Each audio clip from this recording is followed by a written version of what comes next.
Hebreus capítulo 10,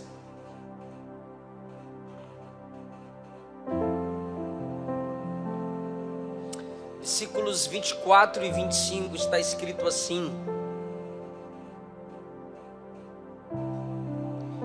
e consideremos-nos uns aos outros, para nos estimularmos ao amor e às boas obras. 2 pontos. Não deixando a nossa congregação. Tinha que ser 2 pontos ali, depois tu acha outra tradução. Como é costume de alguns. Antes, ali ó, tá correto agora. Admoestando-nos uns aos outros.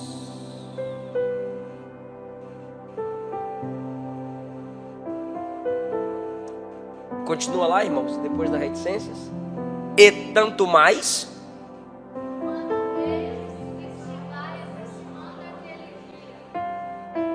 para uma melhor visão dos irmãos, a letra ali é sempre maiúscula,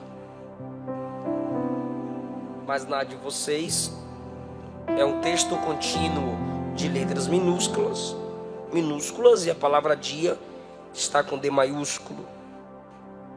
Então eu vou ler mais uma vez e a gente se senta. Não deixando a nossa congregação, como é o costume de alguns, antes admoestando-nos uns aos outros, e tanto mais quanto vedes que se vai aproximando aquele dia. Podeis assentar.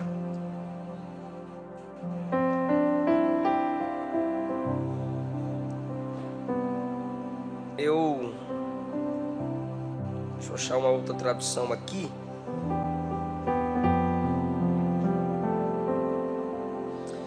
Meu cunhado me deixou nervoso ontem, me testando, dizendo que ia virar desigrejado. Não deixa pregador nervoso, não.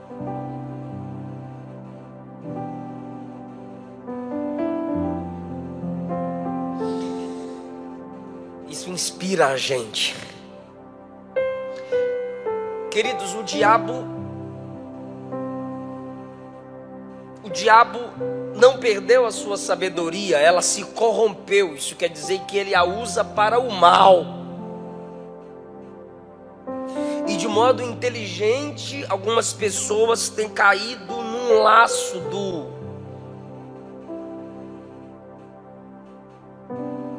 viver sem comunhão com o corpo de Cristo, sem fazer parte de uma igreja local. Desigrejamento. Enquanto alguns são templocêntricos, que só adoram naquilo que chamamos de templo, alguns são destemplados e assim acabam pecando. Deixar de congregar é pecado. Perceba que há uma ordem bíblica. Não quero que sejam palavras minhas, eu quero apenas repetir o que a Bíblia diz. Eu ainda quero chegar nesse nível de pregação. O versículo 24 diz: consideremos-nos uns aos outros. Está nos instruindo a pensarmos uns nos outros. Isso só é realidade se tivermos humildade, altruísmo, entendermos o que é evangelho. Consideremos-nos uns aos outros. Eu não congrego apenas por mim, eu congrego pelos outros. Se eu penso que eu congrego apenas para receber, para ver, para perceber, deixarei de congregar, porque nem sempre recebo o que preciso, nem sempre vejo o que quero, e nem sempre é perceptível aos meus olhos aquilo que me agrada. Então é óbvio que eu deixarei de congregar. E mesmo assim, eu tendo tendo essa tendência de querer receber, de querer ser agradado, a Bíblia insiste em me ensinar: considere uns aos outros. A outra tradução, NTLH, e de NTLH, a nova tradução na linguagem de hoje, diz: pensemos uns nos outros, a fim de ajudarmos-nos, nos estimularmos. A gente congrega para estimularmos uns aos outros. Hoje eu falei com a Bárbara para falar com os meninos: vamos cantar ao Senhor hinos que lembrem-nos de que precisamos de um avivamento, de uma renovação. Ou a gente experimenta um avivamento, ou a gente experimenta um sepultamento. Então não tem como a gente cantar: deixa queimar, não apaga o fogo. E Paulo diz aos Tessalonicenses capítulo 5: não apague o espírito. Nós pedimos, nós clamamos, acende a chama em nós. E eu tenho pregado ultimamente isso aqui para vocês. O fato de alguns de vocês convidarem, conseguirem trazer alguém num culto, numa quarta-feira, é obra de Deus em você, é obra de Deus através de você, e é obra de Deus na vida de quem você conseguiu trazer. Porque a gente se empolga com Pedro, Marcos. Pedro prega e quase 3.000 almas se convertem. Mas Pedro só ganha 3.000 porque André trouxe Pedro a Jesus. Os homens de Cafarnaum trouxeram o paralítico a Jesus. Então, entenda: pensem uns nos outros para nos estimularmos. Eu estimulei vocês, vocês vindo aqui me estimulam. O louvor nos estimula, nos ajuda a viver conforme Deus quer que vivamos e nos comportemos no culto ao Senhor. E nós ajudamos uns aos outros ao amor e às boas obras. Isso é igreja, isso é culto. Não deixando a nossa congregação, eu gosto disso. Pensemos uns nos outros, estimulamos uns aos outros, não deixando de congregar. Recapitulando: você só consegue ser bênção para o outro se você não deixar de. Se você deixa de congregar, você deixa de ser bênção para o outro. Se você deixa de ser uma bênção para o outro, você está desobedecendo a palavra. E desobedecer a palavra é o quê? É pecado. E Provérbios diz que aquele que rejeita a palavra de Deus, até suas orações serão rejeitadas. Por que Deus não está me ouvindo? Tu não ouve Deus. Então é só Deus que tem que ouvir tu, e tu não tem que ouvir Deus.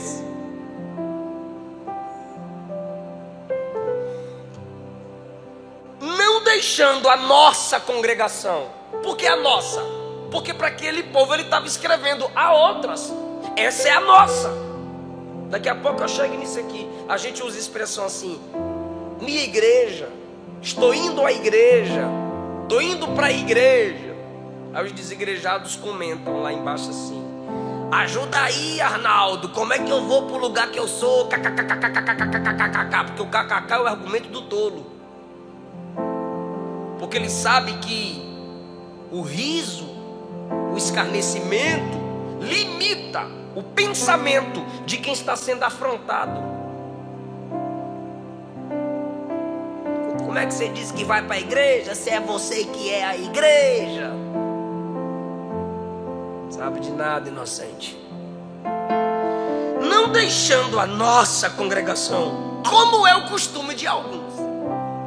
Então esse negócio de deixar de cultuar, de deixar de ir para a igreja: não vou para o culto porque fulano vai estar lá, não vou mais para a igreja porque entristeceram eu, não vou mais para o culto porque feriu eu não vou mais para a igreja porque não deu para desenhopar eu não vou mais para a igreja porque não deu moral para eu vou ficar em casa que o meu compromisso é com Deus. Não é de agora, isso aqui é antigo. O escritor já está tratando isso nesse tempo em que esse livro foi escrito. Como é o costume de alguns antes, diga antes. Ou seja, antes de você deixar de congregar, admoeste uns aos outros. Anime uns aos outros. Antes de você pensar em parar, observe quem está pensando em parar e ajude-o a não parar, mesmo que você esteja pensando em parar. Não deixemos de congregar. Antes, admoestemos uns aos outros a não desanimarem. Eu até já pensei também em deixar de ir para a igreja. Eu até já pensei também em desviar, porque eu sou humano igual você. Mas isso não vale a pena não. Bora ficar firme com Jesus. Por que ele está dizendo, antes de deixar de congregar, anime outros? Porque sempre tem alguém mais fraco do que você, observando você. E se você parar, quem já parou morre. Se você parar, quem está tentando correr tropeça. Você é luz. Você não sabe, mas alguém te observa. E Deus te estabeleceu como exemplo na vida de alguém. Então ele exorta: congregue. Congregar é pensar no outro, é humildade, é altruísmo. Por que eu tenho que congregar? Por que a Bíblia está dizendo isso? Aí ela estreita o negócio. Quanto mais vede que vai se aproximando aquele dia. Que dia? Ainda mais agora que vocês veem que o dia está chegando. A igreja já vivia na expectativa da vinda de Cristo. E nem viram os sinais que nós já vimos. Se eles, sem verem os sinais que já vimos, já se sentiam na expectativa da volta de Jesus, como nós deveríamos nos sentir depois de tanta coisa que a gente já viu. O escritor está dizendo: Jesus está voltando. Congregar te prepara para esse dia. Reunirmos-nos para cultuarmos ao Senhor juntamente nos fortalece para esse dia. Fala comigo, todo texto tem contexto. Agora diga, o contexto são versículos antes e depois. Para encerrar, diga, os contextos explicam o texto. Então, eu estou baseando minha mensagem no 25, mas eu comecei ela no 24. O argumento ainda está no 25. Vocês sabem que está chegando aquele dia, que é o dia da vinda do Senhor.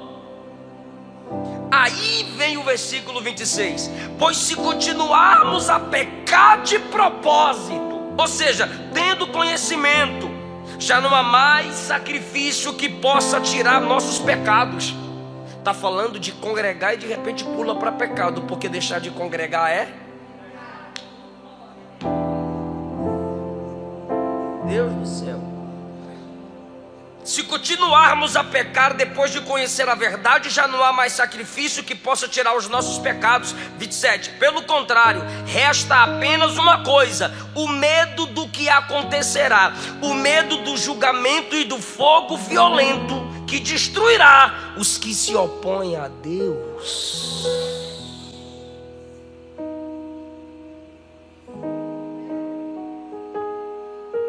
Dito isso, vou usar meu esboço e a gente argumenta, explica, aplica e encerra. Alguém já disse: é possível que alguém pense ser cristão e entretanto abandone o hábito de congregar-se para render culto com o povo de Deus na casa de Deus no dia de Deus. William Barclay, um escritor dos anos 1907 para cá. Olha o que ele disse no tempo dele: é possível que alguém pense que pode ser cristão sem congregar.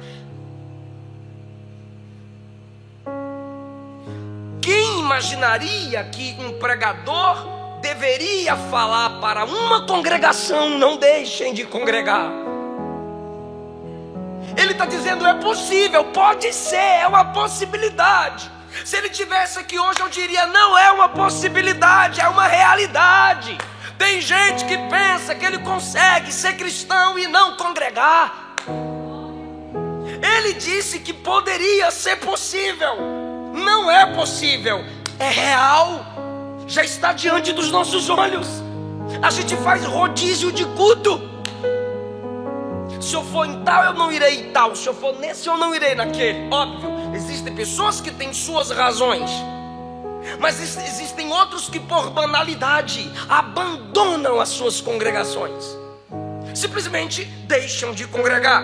Pastor, por que congregar? Congregar renova. 1 Samuel capítulo 1. O que é congregar? Estar reunido com os irmãos para o propósito de glorificar a Deus e edificar uns aos outros. 1 Samuel capítulo 1. Ana entrou na tenda, no lugar do culto, triste. Ali ela chorou, ali ela orou, ali ela cultuou, ali ela serviu, ali ela ofertou, ali ela recebeu a palavra do sacerdote Eli. Aí diz a Bíblia, quando ela voltou para casa, acabou o culto, olha o que diz o texto, 1 Samuel capítulo 1. E quando saiu do templo, o seu semblante já não era triste. Aí quando você lê 1 Samuel capítulo 1, Ana vai para o culto chorando. Quando você lê 1 Samuel capítulo 2, a Ana que saiu do templo com um semblante alegre está cantando. Você sabe quantos e quantos cultos você já entrou na igreja pensando em desistir, pensando em desviar, querendo abandonar, abrir mão de tudo e todos, mas o louvor te elevou a Deus. A pregação sarou a sua alma. Vale a pena congregar. É o lugar da nossa renovação, irmãos. Salmo 73. Você corta, tá, Luiz? Eu tô abrindo a Bíblia, folheando, você corta. Salmo 73. Tô falando com o Luiz, é porque é ele que edita os vídeos lá do meu canal, irmãos. Salmo 73, olha só. Quanto a mim, os meus pés quase se desviaram, pouco faltou para que escorregassem os meus passos. Ele estava dizendo: eu ia largar de servir a Deus. Ó. Pois eu tinha inveja dos soberbos ao ver a prosperidade dos ímpios. Estou indo para a igreja e os ímpios que não vão para a igreja estão de boa, está melhor que eu, rapaz. 5. Não se acham em trabalhos como outra gente, não são afligidos como os outros homens. Porque eu vou ficar congregando se quem não congrega está numa vida melhor que a minha. 6. A soberba cerca eles como um colar, se vestem de violência. Os olhos deles são inchados de gordura, que é prosperidade. Eles superabundam as imaginações dos corações, eles são cheios de sonhos. 8. São corrompidos, tratam maliciosamente de opressão, falam com arrogância. Está dizendo o perfil de quem não congrega, tá, gente? Erguem a boca contra os céus, sua língua percorre a terra, ou seja, são linguarudos. 10. Pelo que o seu povo volta aqui e as águas de copo cheio se lhes espremem. Eles têm prosperidade de ir e vir. 11. E dizem: como sabe Deus? Há conhecimento no Altíssimo, ou seja, Deus não está nem aí para o que eu estou fazendo. 12. Eles são ímpios, mas estão em segurança, e suas riquezas aumentam cada vez mais. Muitas pessoas deixaram de vir à igreja porque ficaram se comparando com aqueles que não vêm à igreja. Igual esses aqui, ó. Esse aqui no Salmo 73, Asaf, está se comparando com quem não se reunia para cultuar ao Senhor. Versículo 14. Na verdade, em vão tenho purificado o meu coração, em vão tenho lavado as minhas mãos na inocência, pois todo dia eu sou afligido, todo dia eu sou castigado. 15. Se eu dissesse, aqui é uma possibilidade, se eu dissesse, falarei igual eles falam, a geração de meus filhos seria ofendida. Ele está dizendo assim: se eu falar do mesmo jeito que os ímpios falam, Se eu pensasse em ficar sem congregar igual eles pensam, rapaz, a luta contra a minha vida ia ser bem maior. E vai ser mesmo. Pergunta para mim por quê? Porque Deus não tem compromisso com quem não tem compromisso com Ele. Agora com você Deus tem compromisso. O pai primeiro cuida de seus filhos, cuida primeiro de sua casa, para depois tentar pensar se ainda vai aconselhar alguém que precise de conselho fora da sua casa. Então Deus vai cobrar sempre dos seus servos mais do que aqueles que estão lá fora. Deus não tem compromisso com o ímpio, Deus tem compromisso com você. Ele diz assim: se eu pensasse como eles pensam, até a geração de meus filhos sofreria. 16. Quando eu pensava em compreender isso, fiquei perturbado. Eu estou tentando entender como é que ímpio prospera e crente passa a luta. Eu estou tentando entender como é que eu estou no culto, estou na igreja, estou na terça, estou na quarta, estou no domingo, estou na escola dominical. E eu sempre tenho essas dificuldades na minha vida. Eu não consigo entender. É isso que ele está dizendo, ó. Eu tentei entender isso, mas eu foi perturbado. Versículo 17. Até que entrei no santuário de Deus. Aleluia. Eu estava perturbado, duvidando, pensando em tudo isso, até o dia que eu entrei na casa do Senhor. Aí eu entendi o que? O fim deles. De quem? Dos ímpios. Certamente eles foram colocados em lugares escorregadios. Eles estão no caminho da destruição. Eles cairão na desolação, como no momento ficarão totalmente consumidos de terrores. Como faz com o sonho o que acorda, ou seja, acordou, acabou o sonho. Assim também, Senhor, quando acordares, desprezarás a aparência deles. Assim meu coração azedou. Ficou se comparando com os ímpios. Sinto picadas nos meus rins, me embruteci, fiquei soberbo, fiquei burro, nada sabia, era como um animal perante ti. Fiquei tolo, animalesco, perdi a sabedoria, perdi a comunhão, o amor de um pelo outro, só de eu querer pensar igual aqueles que não vêm à sua casa. Me tornei um animal. Meu Deus do céu. E ele diz assim: todavia eu estou de contínuo contigo. Irmão, eu vou repetir. Todavia eu estou de contínuo contigo. Sabe o que é todavia? Apesar de tudo isso, eu estou sempre contigo. Não abro mão da sua presença. Quando você pensa que Ele é quem se sustenta na presença de Deus, Ele completa. O que está escrito lá? Tu me seguraste pela mão direita. Todos vocês, todos nós aqui, já pensamos em parar, já pensamos em desistir, já falamos que não vale a pena congregar e ir para a igreja cultuar, mas Ele segurou na nossa mão e disse: não desiste da minha igreja, não desiste do meu povo, porque eu também não desisto de você. Alguém pode levantar a mão para dar glória a Deus, irmão? Se você está entendendo isso, agora é que é lindo. Guiar-me-ás com teu conselho, e depois me receberás em glória. Converteu. Que dia que ele converteu? Até o dia em que entrei no santuário. Então depois que ele entrou no santuário, tudo mudou. Irmão, a casa de Deus é o lugar da sua renovação espiritual. O lugar onde o povo de Deus se reúne é o ambiente da sua renovação espiritual. Então diga: congregar me renova. Segundo lugar, diga: congregar me torna útil. Irmão, como é que você vai revelar a sua utilidade sozinha, sozinho? Lembra do texto base? Para a gente ser bênção uns para os. Isso quer dizer que você é útil.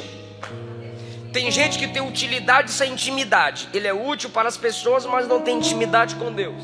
E tem gente que tem intimidade com Deus, mas não é útil para as pessoas. Ele ora em casa, ele lê a Bíblia em casa, fala lá baixar em casa, mas ele não é bênção para ninguém. E não pode ser um nem outro. Você tem que ter os dois, utilidade e intimidade. E ninguém será útil no reino de Deus sem ter intimidade com o Deus do reino. 1 aos Coríntios capítulo 12, 1 aos Coríntios capítulo 12, 1 aos Coríntios capítulo 12 é o capítulo dos dons. Capacitação espiritual da parte de Deus para que nós sejamos bênçãos uns para os outros. Agora, olha o que Paulo diz. Bora pular para o 14, que o 12 é a introdução. Para a mensagem não ficar longa, deixa eu escolher de onde eu começo. Capítulo do número 14, ok. Capítulo do número 14, a partir do versículo 12. Olha só. Quando você congrega, você se torna útil. Capítulo 14, versículo 12. Assim vós, como desejais dons espirituais, procurai abundar neles, crescer neles, ter mais dons, para a edificação da igreja. Às vezes você pergunta assim: pastor, alguém pode ter mais de um dom? É claro que pode, é só buscar e procurar crescer nos dons. Mas para quê? Para sua glória? Não. Para você postar o banner lá, o marreta de Deus, o xerox de Deus. Não, é para a edificação da igreja. Como é que você vai edificar a igreja fora dela?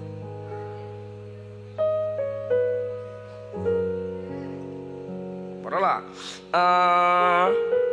Qual versículo que eu li? 12, olha o 13. Pelo que aquele que fala língua estranha, ore para que possa interpretar. Olha para cá. Quando eu falo em língua, eu estou edificando quem? A mim mesmo. Mas por que eu tenho que orar para interpretar? Para edificar a igreja. De novo, o dom é para eu abençoar o outro. Deus só me dá dom para eu ser bênção para o outro. E como é que eu vou ser bênção para o outro longe do outro? É só pensar, gente boa. Lá de ser bestalhado. Versículo 14. Se eu orar em língua, o meu espírito ora bem, mas o meu entendimento fica sem fruto. Que farei? Versículo 15. Orarei com o espírito, mas também orarei com entendimento. Enquanto eu falo línguas em oração, quem sabe pedindo algo a Deus, aqui na mente eu estou pensando o que eu estou pedindo diante de Deus, porque o Espírito Santo não rouba a consciência de ninguém. Cantarei com o espírito, mas também cantarei com entendimento. Eu tenho que pensar naquilo que eu vou cantar também. 16. De outra maneira, se tu louvares a Deus com o espírito, como dirá o que ocupa lugar de indouto? O que é o indouto? Aquele que não tem o mesmo conhecimento que eu tenho. Indouto. Aquele que não tem o conhecimento que eu tenho. Ou seja, alguém não instruído. Se eu canto em espírito, como que o indouto vai dizer amém? Olha para cá, por favor. Eu vou cantar um hino para você. Vou cantar um hino diante de vocês ou com vocês. Põe dó maior, Luiz. Aí eu começo a cantar em língua estranha. Como que o indouto vai dizer amém? O louvor congregacional tem que ter a participação, no mínimo, do amém. Então a gente está louvando ao Senhor, e o indouto, que não tem o entendimento do que são os dons espirituais, como ele vai dizer amém? Como ele vai confirmar o que eu estou cantando? Se eu estou cantando só em espírito, se eu estou cantando só em línguas, como que ele vai dizer amém sobre a tua ação de graça, visto que não sabe o que dizes? Porque realmente você está dando graças a Deus bem, mas o outro não é edificado. Cadê o versículo? Meu Deus do céu. Tá. Mas o outro não é edificado. Irmão, até quando eu agradeço a Deus, quando eu canto ao Senhor músicas de louvor ao Senhor e gratidão a Deus, o outro deve ser edificado.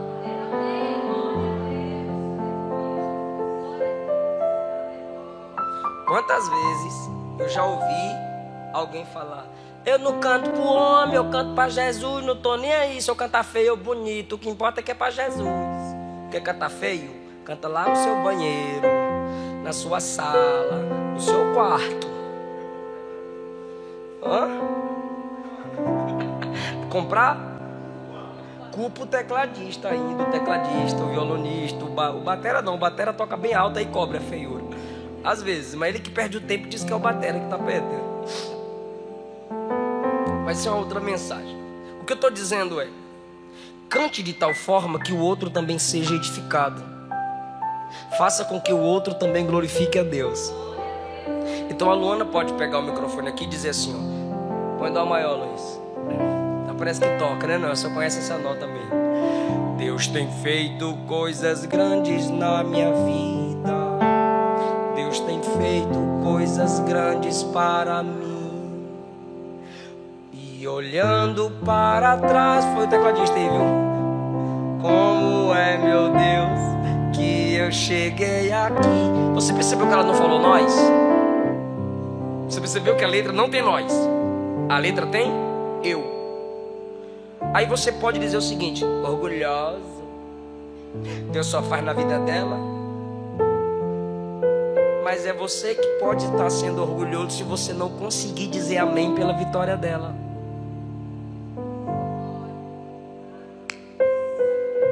Então alguém pode cantar o microfone e dizer: chorei, caí, Deus me levantou e eu venci.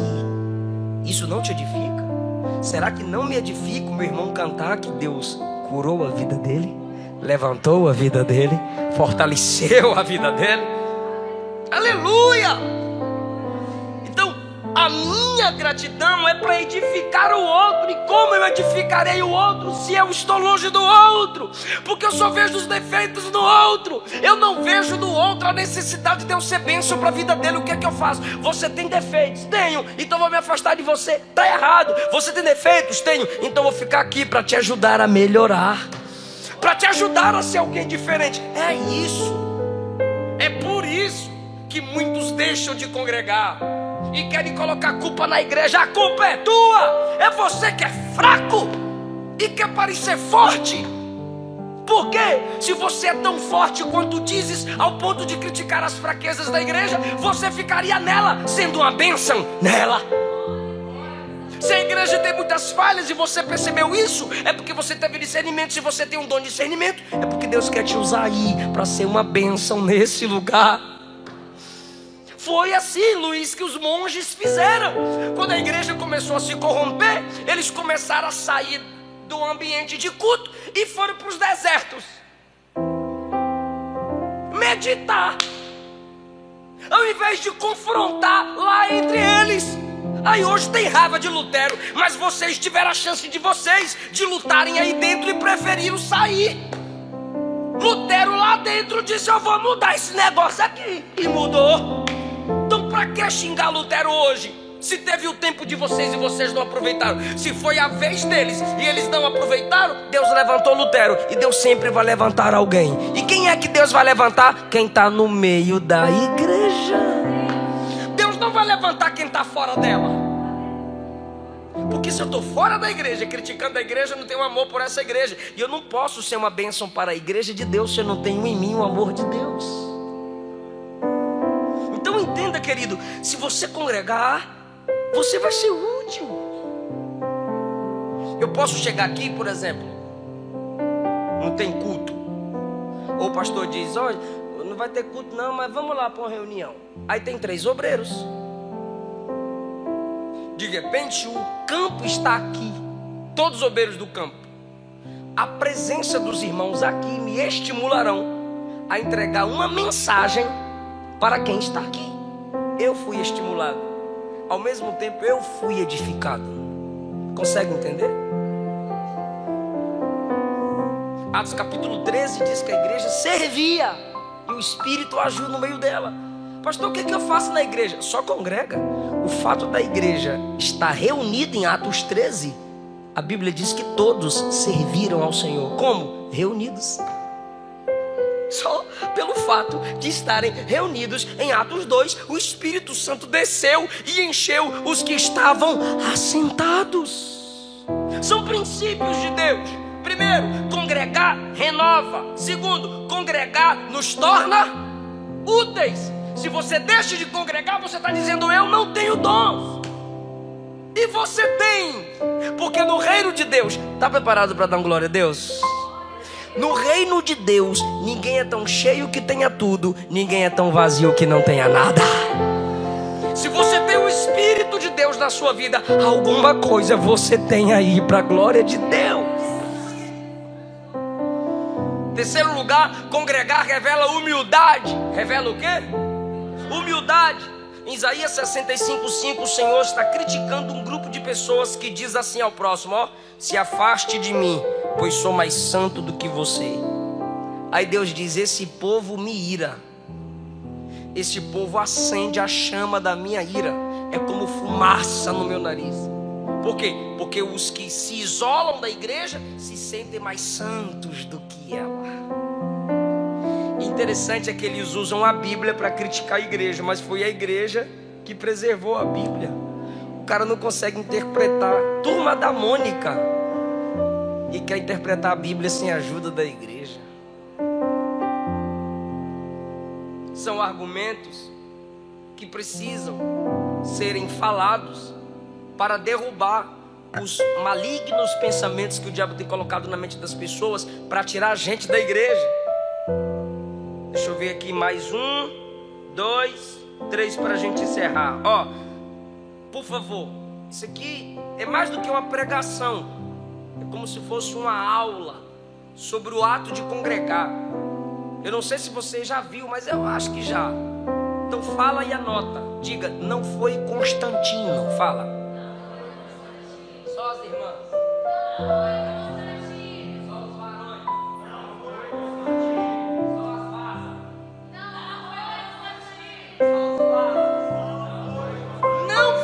Constantino.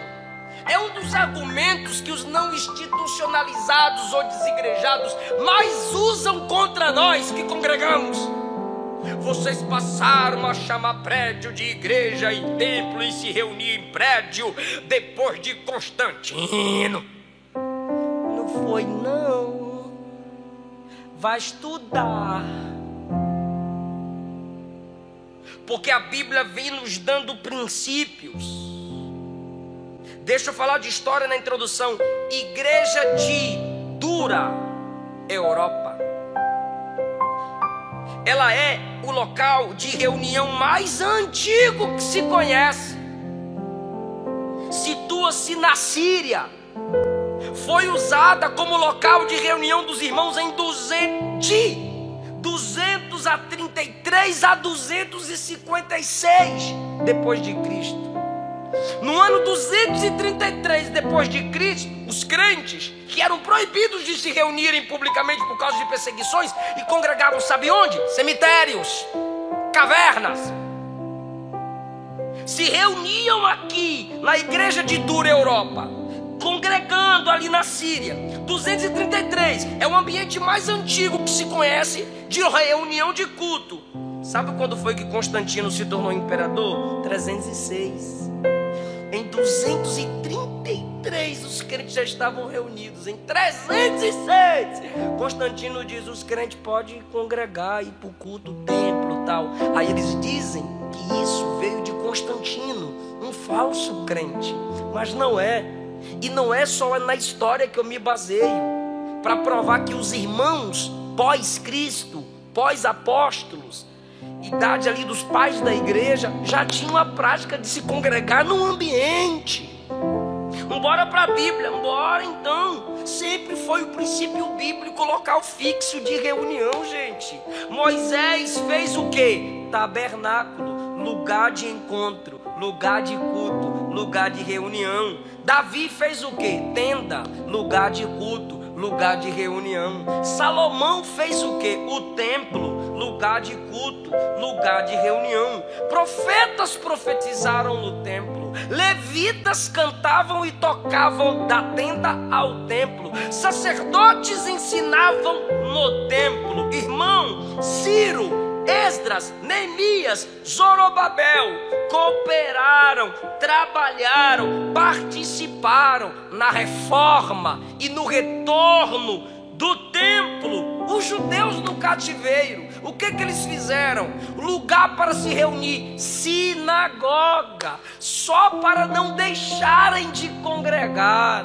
Aí sempre que eu estou pregando, surge alguém, se tivesse ao vivo, acho que está ao vivo aí, alguém pode estar perguntando: então me fala onde foi que Jesus congregou. Eu falo, onde tinha gente para ouvir a palavra, que precisava dele, ele estava lá no meio.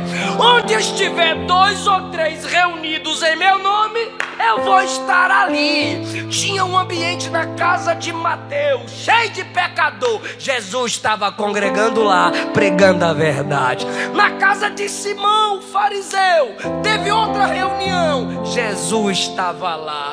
Em João 8, que trouxeram a mulher adúltera, estava cheio de gente. Jesus estava lá. Com 12 anos ele já estava no templo. Aleluia! Ele reuniu os discípulos e estava lá. Depois que ele ressuscitou, os discípulos estavam reunidos, congregados, com medo, mas congregados. Jesus apareceu no meio deles e disse: Pai seja convosco. Jesus apareceu a primeira vez, Tomé não estava. Sabe o que Jesus fez? Foi na segunda vez, e Tomé estava na reunião. Aí olhou para Tomé e disse: toca aqui, toca aqui. Se não tivesse no culto, não ia tocar aqui nem aqui. Mas porque estava congregando, estava no culto, ali entre os discípulos, teve a oportunidade de congregar.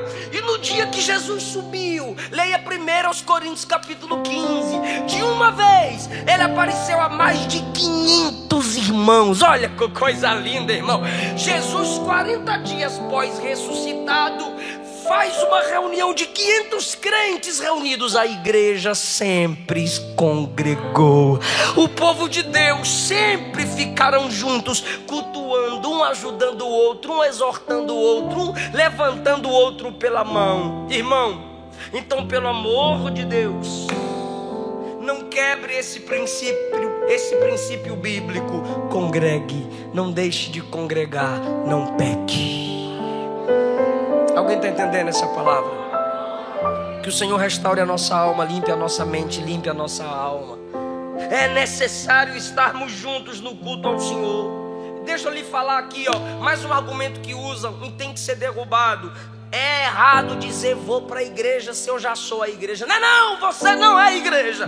Nós somos igreja. Não existe igreja no singular, biblicamente falando. Só existe igreja na pluralidade, na comunhão. Um povo que se reúne. Mas não precisa ser lá no prédio Assembleia de Deus. Para quem? Para Batista, Presbiteriana, Assembleia. Não precisa disso. Na sua casa?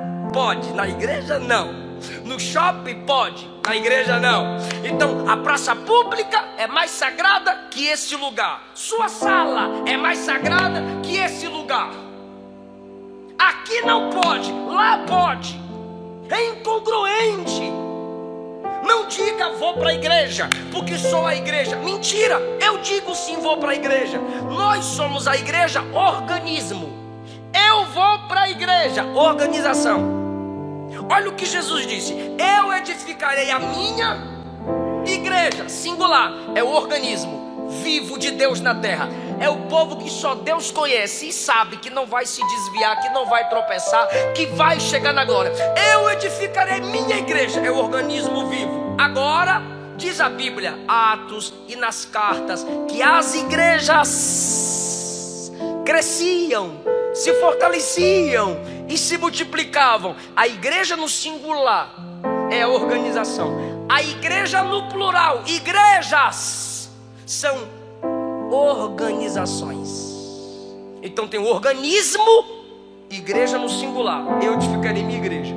E tem as organizações, igreja no singular, organismo. O povo que só Deus conhece no mundo inteiro.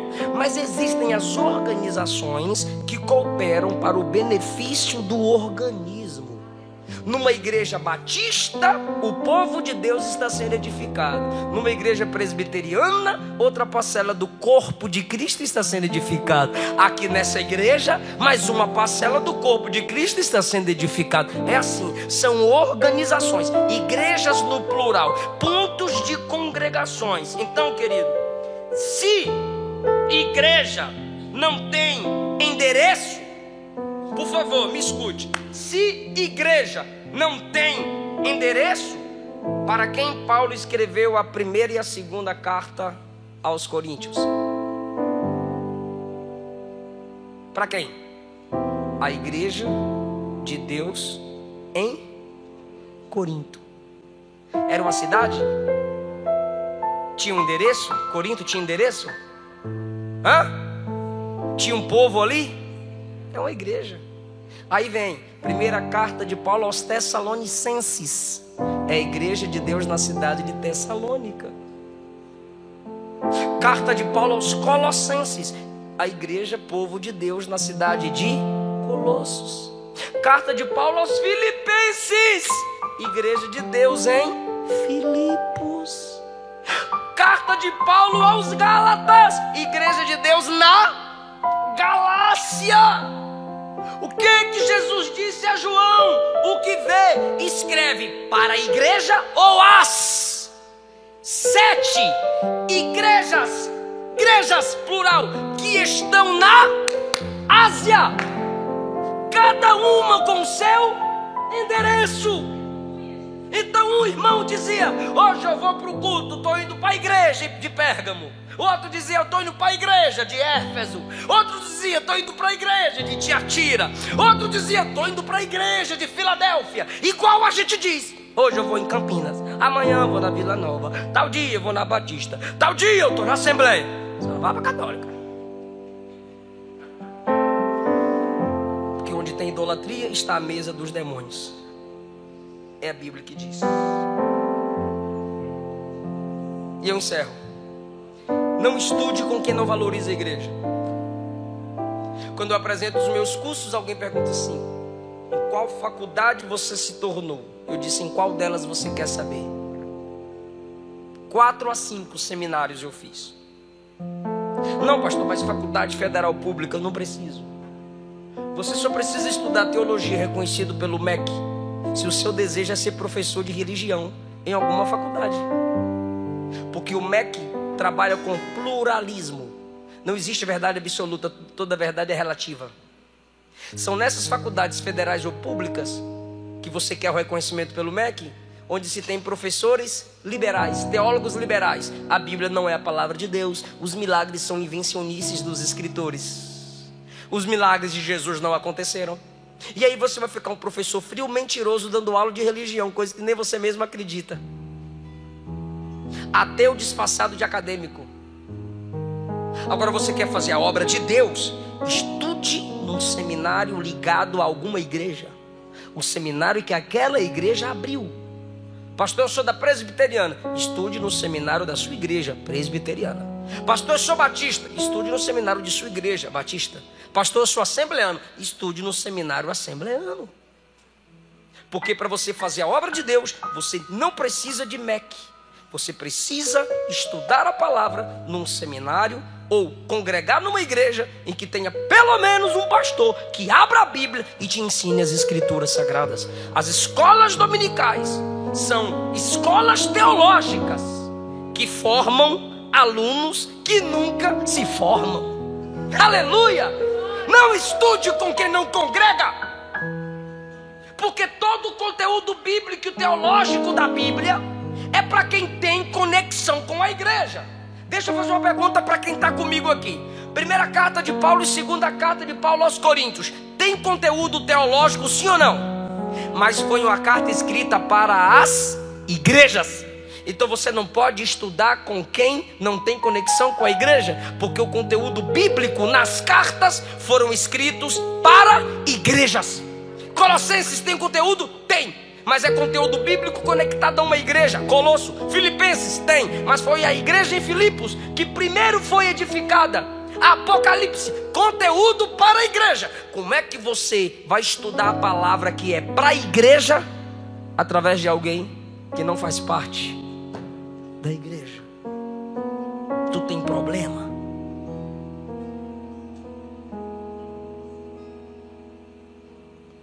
Aí eu não posso concluir essa mensagem sem falar o que eu vou falar agora.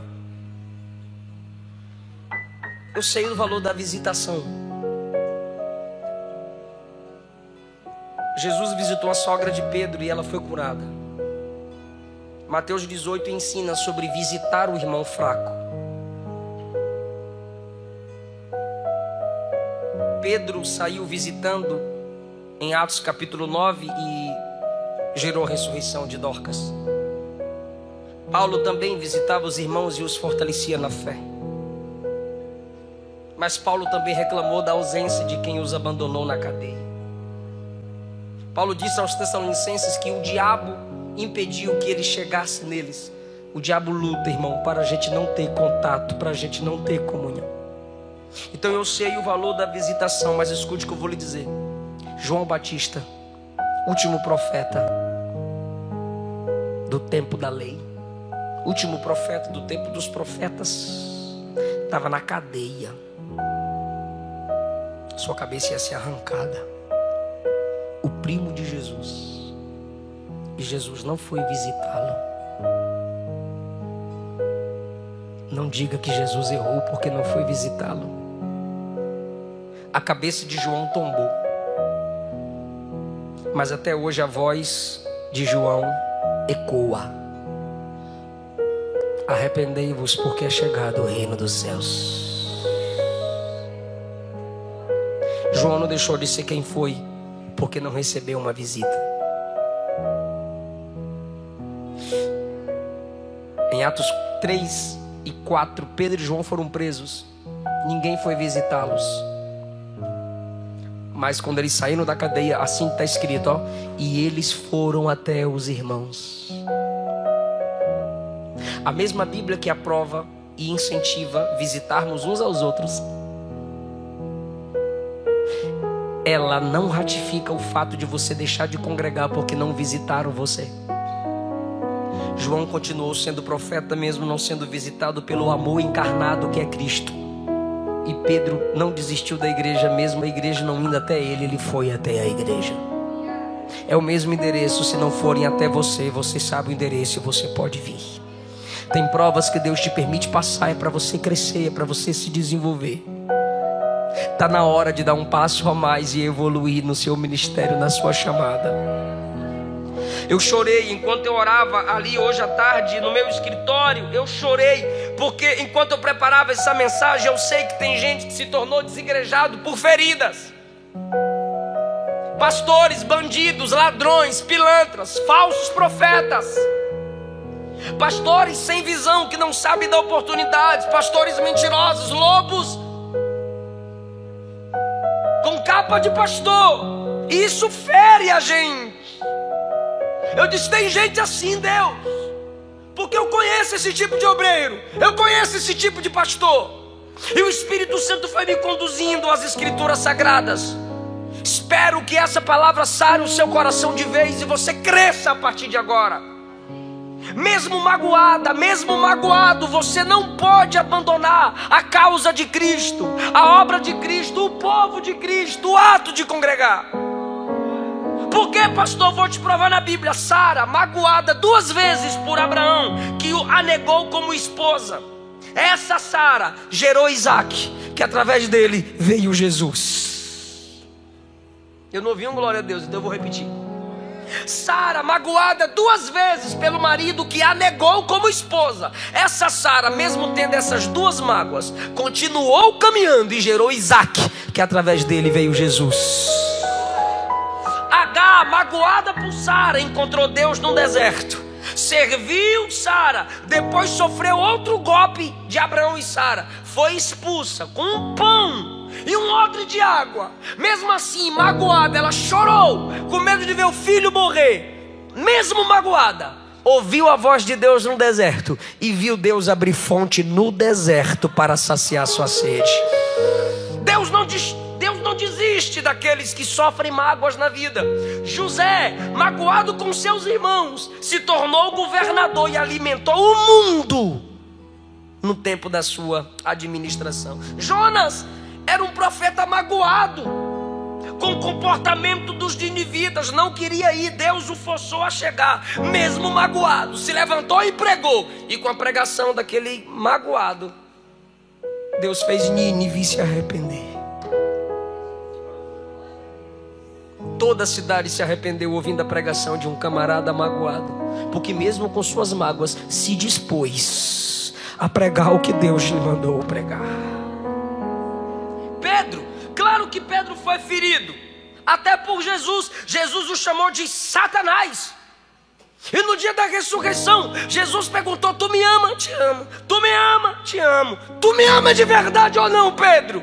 Nessa terceira vez, Pedro se magoou, se entristeceu, se feriu e disse: eu sei que tu sabes que eu te amo. Tu sabes todas as coisas. Se esse Pedro pregou no dia de Pentecostes, e como eu já falei e repito, Jesus salvou quase 3.000 almas. Magoado, mas cresceu na vida, cresceu o seu ministério. E João perdeu todos os seus amigos apóstolos, perdeu muitos amigos e familiares. Na ilha, isolado de tudo e todos, poderia estar com o coração cheio de amargura, mas apesar das mágoas, Jesus disse: abre os olhos, veja o céu e escreve tudo que eu vou te mostrar, e você vai edificar muitas e muitas pessoas. E Atos capítulo 1, antes de Jesus ser assunto aos céus, ele olhou para a igreja e disse: ficai em, até que do alto sejais revestidos de. Aí depois ele começou assim, ó: ser-me-eis testemunhas, primeiro em Jerusalém. Onde Jesus foi desprezado? Jerusalém. Cuspido? Jerusalém. Preso? Jerusalém. Esbofeteado? Jerusalém. Quando ele está subindo em glória e capacita os discípulos, ele diz: vocês vão começar em Jerusalém. Mas foi Jerusalém que nos feriu, Jerusalém que nos golpeou, Jerusalém que nos magoou. Quando você é cheio do meu espírito, você sara a terra que te feriu. Deixa o Espírito Santo encher você. Deixa o Espírito Santo te capacitar a tal ponto que, apesar das mágoas, apesar das tristezas, apesar das feridas, você não vai desistir do povo de Deus. Você vai fazer aquilo que Deus te levantou para fazer.